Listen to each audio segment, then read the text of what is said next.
ఎందుకని అడిగాను, భయం అని చెప్పారు. ఎందుకు భయం అని అడిగాను, దానిలో ఫైట్ లేదు, సాంగ్స్ లేదు అన్నారు. ఖైదీలో హీరోయినే లేదు, నేను చేయలేనా, ప్లీజ్ ఆ స్క్రిప్ట్ తీసుకురామని చెప్పాను.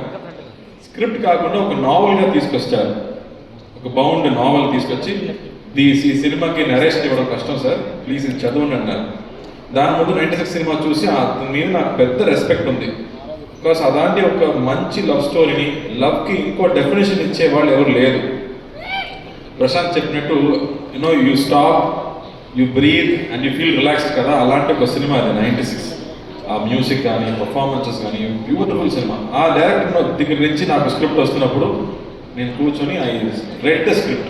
ఆ నావల్ చదివేటప్పుడు ఆల్మోస్ట్ 5 times నేను అడిగాను. So emotional, it is not sadness, అది సాడ్నెస్ కాదు, ఒక ఓవర్వెల్మింగ్ హ్యాపీనెస్, ఊపిరిలో ఉంటుంది కదా, అలాంటి సిచ్యువేషన్ సినిమాలో ఉంది. సో అది చూసాక ఐ ఫెల్ట్ సో హ్యాపీ. నేను చెప్పాను sir I definitely do this cinema అని చెప్పి రోలెక్స్ స్క్రిప్ట్ ఇచ్చారు. రోలెక్స్ గారు చదివారు, అన్నయ్య చాలా నచ్చింది. అన్నయ్య అడిగారు, నీకు మాత్రం ఎలా దొరుకుతుందా అని అడిగారు.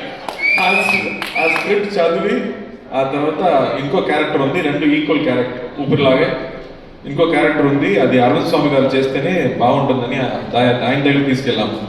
ఆయన స్క్రిప్ట్ చదివిన తర్వాత నా లైఫ్లో అలా జరిగిందన్నారు.